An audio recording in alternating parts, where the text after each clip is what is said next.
नमस्कार, एक बार फिर देखिए एक भोजपुरी के पावर स्टार पवन सिंह और खेसारी लाल को हरा दिए और जानिए किस मामले में हराए और किस चीज़ में हरा दिए। जानिए पावर स्टार पवन सिंह भैया को एक गाना आया था जिस गाने का बोल था करंट।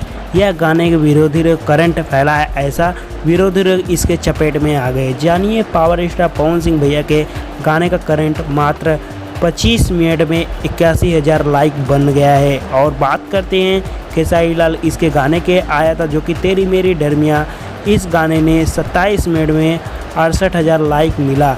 और आपको जान सकते हैं कि पावर स्टार पवन सिंह मात्र 25 मिनट में 81,000 लाइक और 27 मिनट में 68,000 लाइक, जो कि सोच लीजिए कि लाइक अंतर है, वो भी 2 मिनट का फ़र्क है। आप लोग जान सकते हैं कि पावर स्टार पवन सिंह भैया की जीत गए और खेसारी लाल यादव हार गए। और आप लोग को इसी के अंदाज़ा लगा सकते हैं कि अभी पोल खुल गया है। आखिर चमचे यूट्यूबर जो नहीं बोले हैं, लेकिन देख लो गाने पर ऐड लग गया है। और आप लोग हमारे स्क्रीन पर देख सकते हैं खेसारी लाल के गाने पे ऐड लग चुका है। और आप लोग बताइए कि भोजपुरी का सबसे बड़ा ऐड स्टार कौन है, अपना राय कमेंट करके जरूर। आखिरकार आप लोग ने जान गया कि खेसारी लाल यादव ऐड स्टार हैं। आखिरकार पावर स्टार पवन सिंह ने अपना तबाही मचा ही दिया था, जो कि आप लोग ने देखा ही होगा वीडियो में।